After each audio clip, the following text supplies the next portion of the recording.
Hello বন্ধুরা, welcome back to my channel. আজকে চলে এলাম আবার একটা নতুন ভিডিও নিয়ে। তোমরা থাম্বনেল দেখে বুঝতে পেরেছো আজকের ভিডিওটা আমি কি করতে চলেছি। ভিডিওটা খুব সুন্দর, যারা গাছ ভালোবাসে, যারা গাছপ্রেমী মানুষ, তাদের জন্য আজকের ভিডিওটা খুব গুরুত্বপূর্ণ। আজকের ভিডিও হচ্ছে টবে গোলাপ গাছের চারা প্রতিস্থাপন কিভাবে করব। দেখো আমার মেয়ে এখানে যন্ত্রপাতি নিয়ে লেগে পড়েছে। কী কী টব, মাটি আর কিছু সার নিয়ে দেখো মেয়ে বসে গেছে। এই গোলাপ গাছটাকে আমরা আজকে টবেতে প্রতিস্থাপন করব।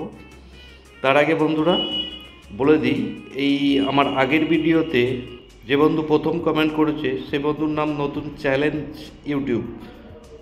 অনেক ধন্যবাদ দিদিভাই ভিডিওতে প্রথম কমেন্ট করার জন্য।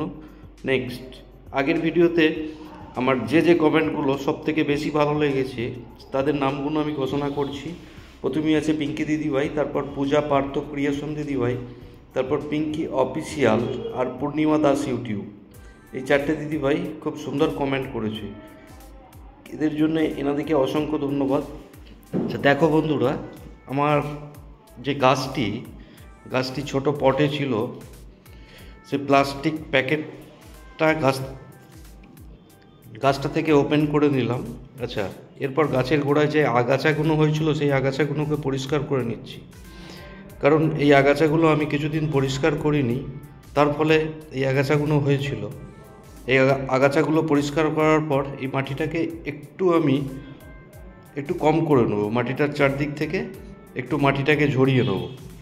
দেখো কাস্তের মাধ্যমে মাটিটাকে ঝরিয়ে নিচ্ছি, কারণ এই আগাছাগুলো থাকলে আমার টবের মাটিতে আবার এরা প্রবলেম করবে, তাই মাটিগুলোকে সরিয়ে নিলাম। আচ্ছা নেক্সট, এই গাছের আগের ভিডিওগুলো তোমরা যদি দেখতে চাও আমার আগের ভিডিওতে দেখে আসবে। গাছটাকে কত বাচ্চা অবস্থায় নিয়ে এসেছিলাম, নিয়ে এসে তাকে রিপোর্টিং করেছিলাম, করে সেই পর থেকে আবার চেঞ্জ করেছিলাম। তো ফাইনালি আজকে এটা আমরা টবে প্রতিস্থাপন করব। টবে প্রতিস্থাপন করলে গাছটা কি হবে না আরেকটু বড় হয়ে বেড়ে উঠবে। দেখো গাছের সামনের মাটিগুলোকে আমরা পরিষ্কার করলাম, এবারে সাইড থেকে গাছপালাগুলোকে হালকা হালকা করে পরিষ্কার করে দেবো। দিয়ে চলো আমরা যে টবটায় মাটি প্রতিস্থাপন করব, এই গাছটি প্রতিস্থাপন করব, সেই টবটা আমরা এবারে রেডি করব। কি করব না, টবের নিচের দিকটায় কিছু কাঁকড় দিয়ে রেখেছি, তারপর একটু মাটিকে আমরা হালকা করে চেপে এখানটায় দিয়ে দেবো। দেখো তোমাদেরকে টবটা দেখাচ্ছি। তার আগে দেখে নিই যে এই গাছটা ঠিকঠাক টবের মধ্যে যাচ্ছে কি না। না, ঠিকই আছে। অতএব গাছের এই শেষের দিকের মাটিগুলো একটু ঝাড়িয়ে নিলাম। এরপর বন্ধুরা চলো আমরা মাটিটাকে রেডি করি। দেখো আমার এখানে মাটি রেডি করা আছে। এই মাটির সাথে হচ্ছে গোবর সার, খোল, নিম খোল সব মিক্স করে রেখেছি আমি ঝুরঝুরে মাটি করে। এরপর টবের একবার নিচের লেয়ারটাতে দিয়েছিলাম কাঁকড়, তারপর মাটিগুলোকে দিয়ে একটু চেপে চেপে বসিয়ে দিলাম যাতে গাছটা বসাতে খুব সুবিধা হয়। এরপর গাছটাকে বসিয়ে দিলাম, আর গাছের চারদিকটা একটু ভার্মি কম্পোস্ট দিয়ে দেবো। গাছটা সেটিংটা ঠিকঠাক করে নিলাম, ওয়েদারটা একটু উঁচু হচ্ছে, তার ফলে সেটিংসটা করে নিয়ে বসালে কি হবে না, গাছটা ঠিক মিডিলে বসবে, কারণ গাছের কাণ্ডটাকে ঠিক মিডিলে রাখতে হবে, নাহলে নেক্সট টাইম অনেক অসুবিধা হবে। গাছের জল দেওয়া, গাছের খাবার দেওয়া, সেখান থেকে হাতে কাঁটা পর্যন্ত লেগে যাবে। দেখো ঠিক মাঝখানে এটাকে বসিয়ে নিলাম। এবারে চারদিকে একটু আমরা ভার্মি কম্পোস্ট দিয়ে নেব, তারপর আমরা এতে মাটি দেব। দেখে নাও বন্ধুরা তোমরা। আচ্ছা, তার আগে আমার সমস্ত বন্ধুদেরকে অসংখ্য ধন্যবাদ এই কারণেই, কারণ তোমরা ফুল ও ফুলের গাছ ভালোবাসো। অ্যাকচুয়াল সারাদিনের ব্যস্ততার সঙ্গে যদি 10 মিনিট কি আধা ঘন্টা ফুল আর গাছের পেছনে সময় দাও, তাহলে দিনটা খুব মধুর হয়। দেখো বন্ধুরা, আমি এখান থেকে একটু ভার্মি কম্পোস্ট নিয়ে নিচ্ছি। এটা হচ্ছে তোমার হাড় গুঁড়ো, শিংকুচির গুঁড়ো আছে, হাড় গুঁড়ো আর শিংকুচি, তো এটা দিয়ে নিলাম। এতে কী হয়, গাছের পুষ্টিটা অনেকটা বেশি পায়। এরপর আমি এটাতে কিচ্ছু না আর সিম্পল মাটি দিয়ে দেবো। তারপর 1 মাস এটাকে ফেলে রাখার পর তারপর আমি আবার এতে সার প্রয়োগ করব।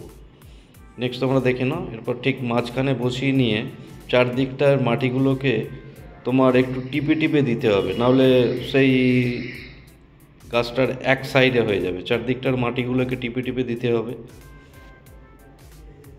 আমরা এধারে গাছটা করছি।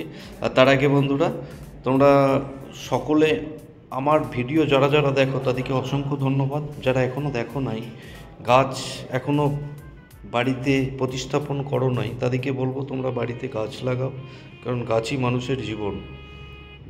এই গাছই মানুষকে বেঁচে থাকতে সাহায্য করে। আর ফুল, গাছ লাগানোর পর যখন ফুল ফোটে তখন কিন্তু মন এমনিতেই খুশিতে ভরে যায়। সুতরাং সবাই একটু গাছের যত্ন নাও, গাছকে একটু ভালোবাসো। বাড়িতে 4-5টা স্টব নিয়ে এসে গাছ প্রতিস্থাপন করো, 1 বছর করো আমার কথা শুনে, দেখবে তোমাদের গাছের প্রতি ভালোবাসা বেড়ে যাবে। পরের বছর 5টা টব থেকে 10টা টব তুমি নিজে নিজে করবে। দেখো বন্ধুরা, এখন আমাদের গাছের মাটি আমরা দিয়ে দিয়েছি। এবারে চারদিকটার লেভেলটাকে আমি সমান করে দিলাম একটু টুকে টুকে, যাতে জল দেওয়ার পর গাছটা কোনো একদিকে হেলে না যায়। তো এই ছিল আমার আজকের ভিডিও। আজকের ভিডিওটা, এই যে গোলাপ গাছটা আরও ছোট ছিল, এটা হচ্ছে দেশি গোলাপ, একবারে চারা থেকে। এর আগের 2টো ভিডিও আছে, তোমরা ভিডিও দুটো দেখে নিও, তাহলে বুঝবে। এই গাছটাতে এখন 3 মাস সময় দেওয়া হয়েছে, তারপর এতটা বড় হয়েছে। খুব সুন্দর ফুল হয়, এটাতে অনেক ফুল হয় এবং ফুলগুলো খুব সেন্টেড। প্রতিটা ফুলের খুব সুন্দর সেন্ট। আচ্ছা, আমরা আজকে 5টা স্টব প্রতিস্থাপন করব, তোমাদেরকে একটা দেখালাম। এরপর প্রতিস্থাপনের কাজ কমপ্লিটের পর গাছগুলোতে জল দিচ্ছি। দেখো, জল দেওয়ার পর তোমাদেরকে কমপ্লিট যে কটা গাছ আজকে কাজ করেছি, দেখো 5টা স্টপকে আজকে বসিয়েছি, তোমাদেরকে দেখিয়ে দিলাম। সো বন্ধুরা, আমার ভিডিও ভালো লেগে থাকলে প্লিজ চ্যানেলটাকে একটা সাবস্ক্রাইব করে দেবে আর আমার পাশে থাকবে।